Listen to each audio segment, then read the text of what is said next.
Back in the day, particularly the mid-90s and early 2000s, video game controls had more variation from game to game. And I'm not just talking about what you do in the game, I'm talking about the actual buttons on the controller and what action was tied to which input.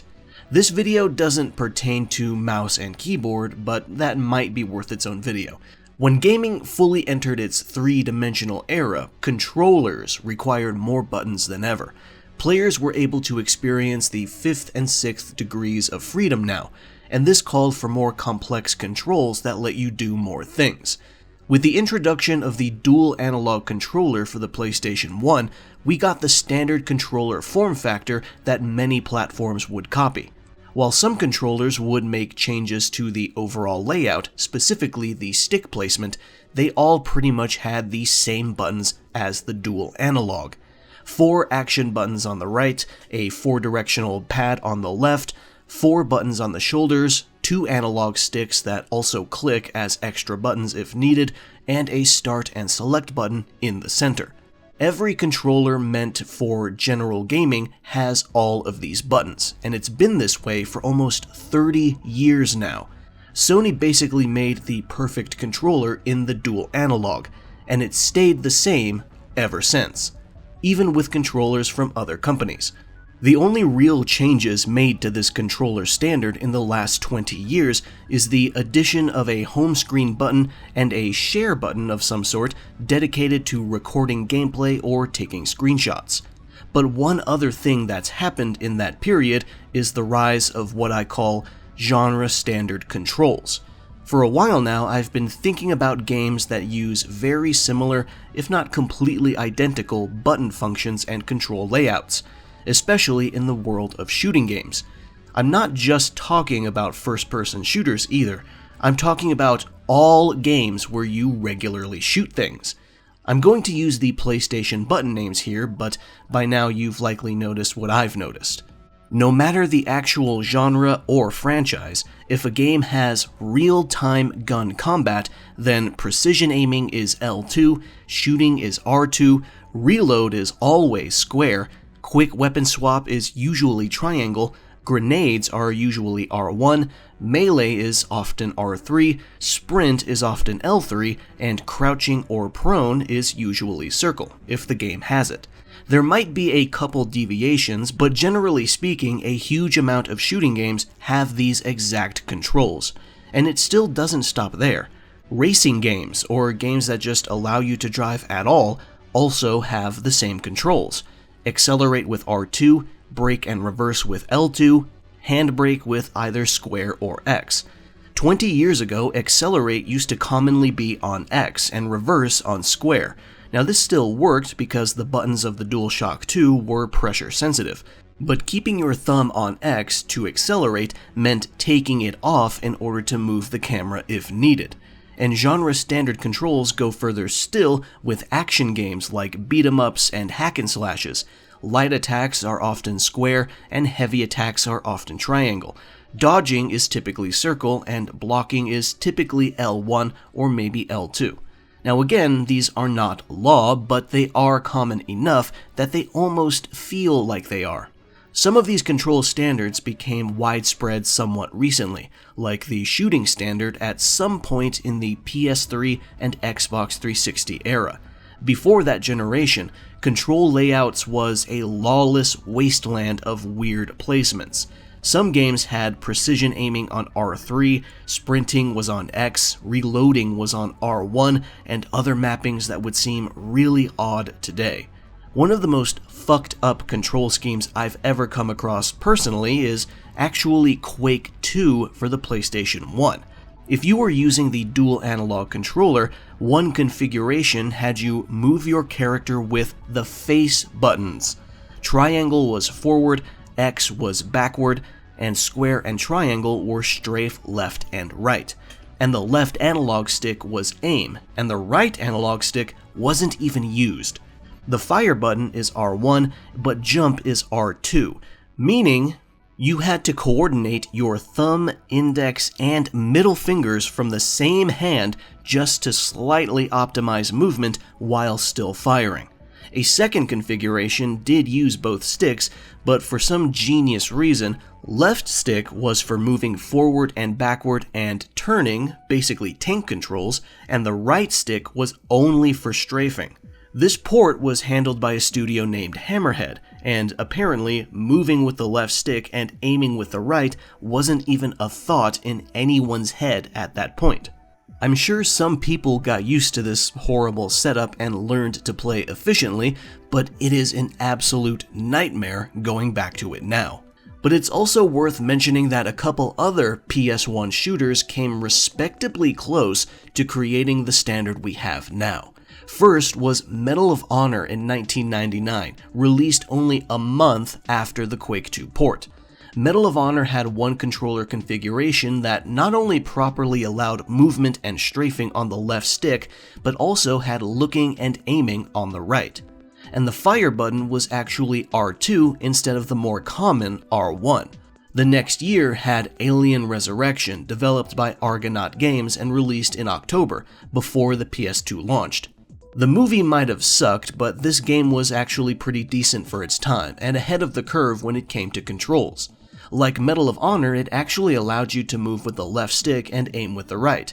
Crouching was on X, and on the default controller configuration, fire was unfortunately still on R1, but it is on R2 in another configuration. But that one also moves all the other important actions onto the shoulder buttons, so it might feel a little bit odd. It also had some clever button mappings with quick turn on R3 and center view on L3. And since I'm on PS1 games, one thing that all games had in general was that the confirm button was still on X, but the cancel or return button was triangle, which is something that always throws me off when I go back and play games on that console, since the cancel button has been circle, particularly for Western versions of games, for a long time now.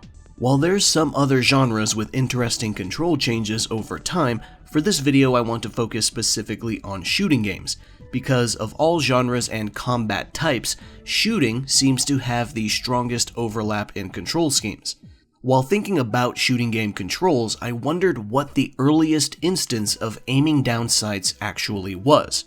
This little mechanic wasn't always known as aim down sights, or ADS, or iron sights. At some point in the past, before it became more or less standard in a lot of shooters, it was simply called zoom or precision aim, and depending on how strict your definition of ADS actually is, then the first game to have it will be different. If you're lenient with the definition, then we could go all the way back to Wolfenstein 3D, because you're technically aiming down sights by default thanks to guns being in the center of the screen. Of course, some of you might not count that, so let's get a tiny bit stricter with the definition and look at Virtua Cop in 1994, which was a light gun game for the Sega Saturn. You weren't actually aiming down sights presented on the screen, but the game would automatically zoom in so you could aim at enemies further away, and you were possibly aiming down real-life sights on the light gun. That's pretty much it. But then there's the legendary GoldenEye for the Nintendo 64, which finally lets you zoom in manually. And this is probably the first instance of actual player-controlled precision aim. But what's the first game to actually have real iron sights? What's the first game that actually had your character look down the physical sights of the gun they were holding like you do in real life? Now, I'm not 100% sure, but it seems to be Operation Flashpoint Cold War Crisis by Bohemia Interactive, developers of the Arma series and DayZ. Cold War Crisis was released in June 2001, and from what I can tell, unless I accidentally overlooked something, it was by far the first game to do true iron sights. The second game to do it wasn't until just over a year later with America's Army, a series developed by the actual United States Army to be used as a recruitment tool. And no, that is not a conspiracy theory or anything, they actually said that's what it's for. Why else would the Army make a commercial game available for civilians? And the rest is history. Iron sights slowly caught on more and more, being used in every military shooter, eventually making its way to non-military shooters, and almost every game that isn't arcadey to the point where iron sights would defeat the purpose. Cold War Crisis is actually still available for purchase because it was re-released as Arma Cold War Assault by Bohemia, so if you want to experience some ancient first-person shooter history, it's there. So now that we know where iron sights as we know it first became a thing, when did we finally have that exact controller layout for shooters that I mentioned a bit ago? Now again, using the PlayStation notation, when did it become widespread to have iron sights on L2, firing on R2, reload on square, and weapon swap on triangle? When did that become the layout that every game with shooting would follow? It must have started somewhere, and my gut instinct told me it must have been Call of Duty, so I set out to check. I figured it would be easiest to simply check the earliest console release of Call of Duty, which was Finest Hour for the PlayStation 2, GameCube, and Xbox. Now, while it wasn't the actual beginning of the standard we know now, I found, or was reminded of, something worth bringing up. In the PlayStation 2 version of the game, the default configuration had aim down sights as L1 and the fire button as R1. As I've already shown, in the early days of 3D console gaming, a lot of games did have shooting on R1 for the PlayStation version, and it never really felt right. R2 was not commonly called the trigger just yet, it was just called R2. It wasn't until the original Xbox released with its beefy controller, called the Duke, that specific button started being called the trigger, regardless of the actual controller. Why? Because the Duke did not have bumper buttons at all, like L1 and R1. Those were replaced with the white and black buttons near the four face buttons. The Duke only had triggers, forcing shooters to use those triggers for aiming and shooting. And guess what? This means that the Xbox version of Call of Duty Finest Hour is the one where the default control configuration had aim down sights on the left trigger and firing your weapon on the right trigger. Now, the PS2 version did have a configuration that put aim and fire on L2 and R2 respectively, but it changed all the other buttons around too. Now, because the Duke did not have bumpers, it wouldn't be until the Xbox 360 that the standard was finally set by, I think, Call of Duty 2 in 2005, which finally had all the typical button mapping we've come to expect. And slowly, it spread to more shooters, and eventually to every game with shooting, period. So, now that all that history stuff is done, the question I want to ask is, why this layout? Why did every game with shooting adopt more or less the same control scheme as the default?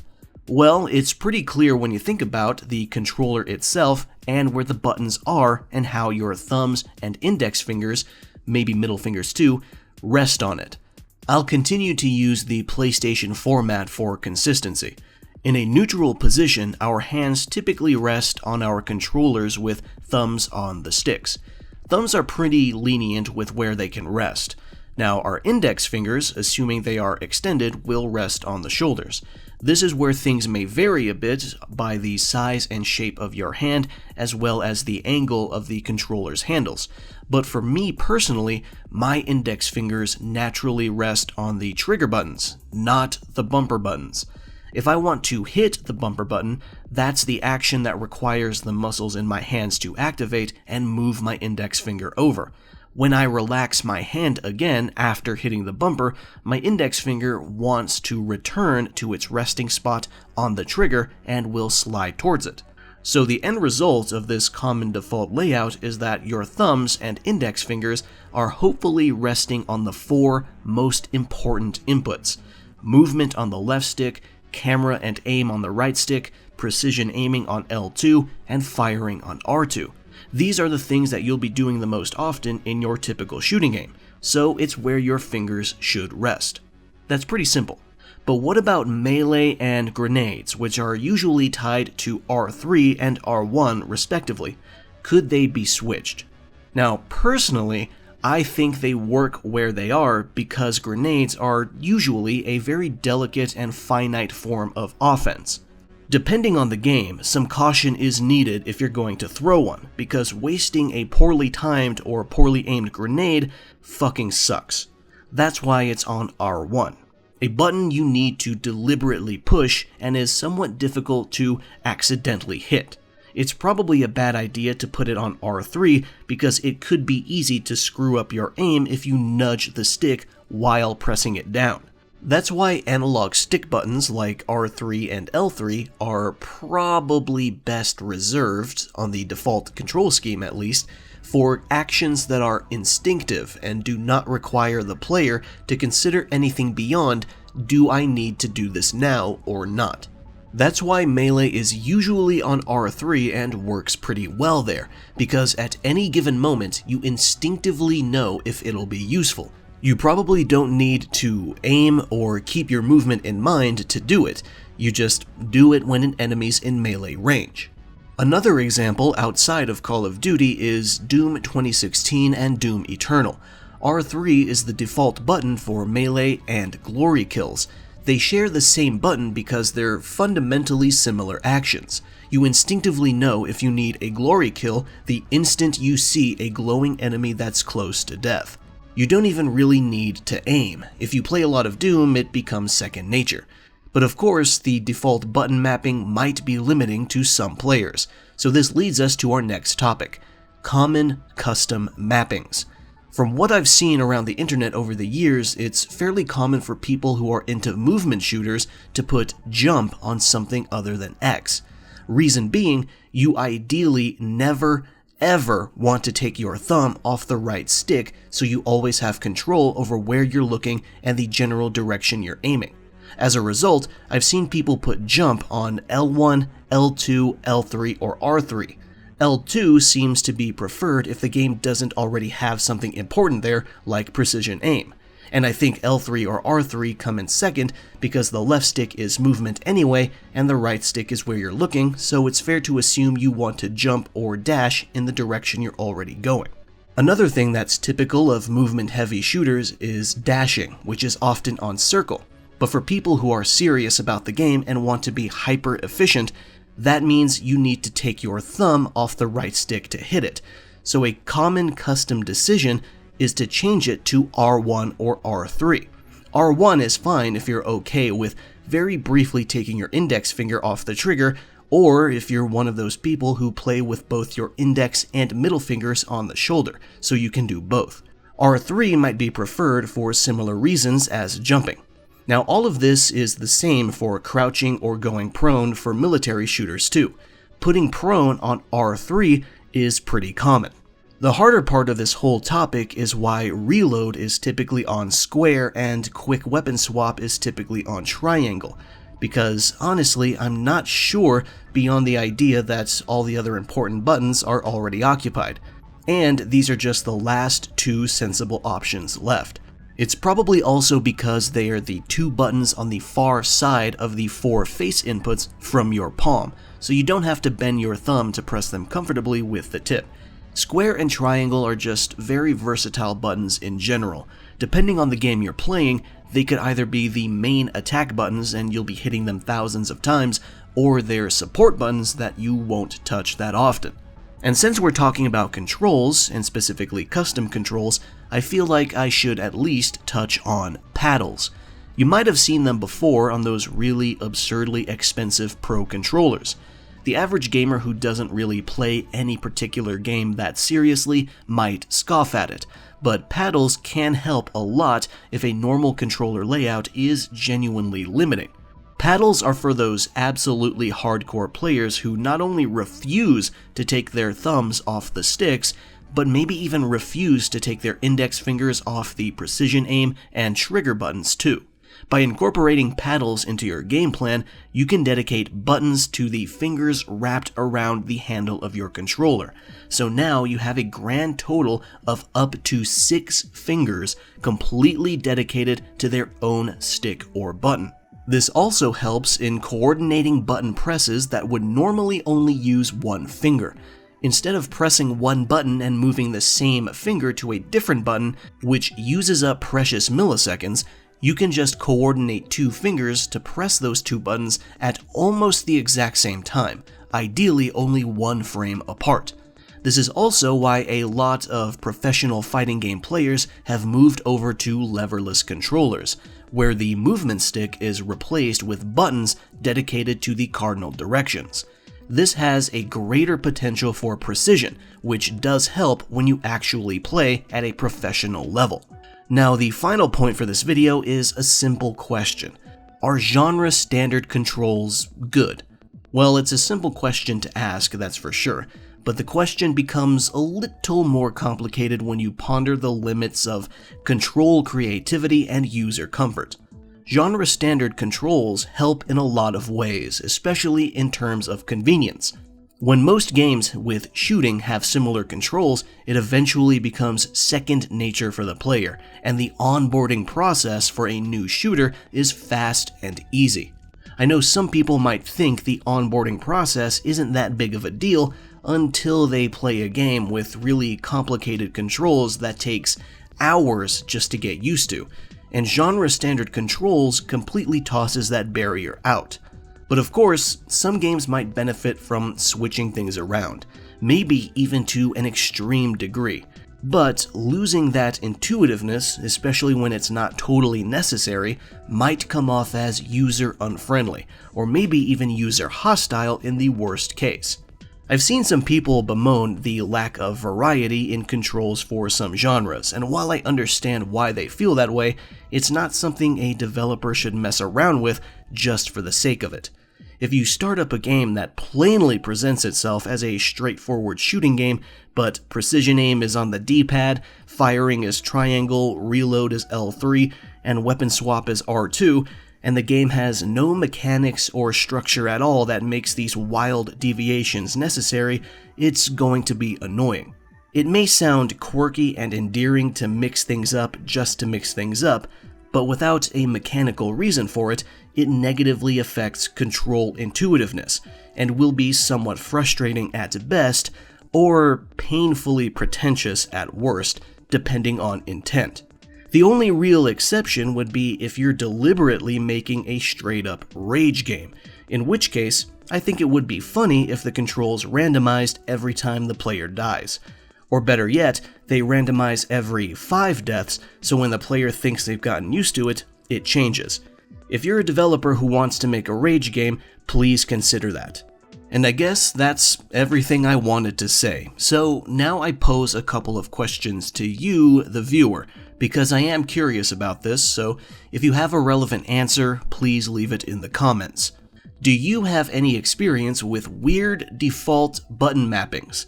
Were there any that worked surprisingly well?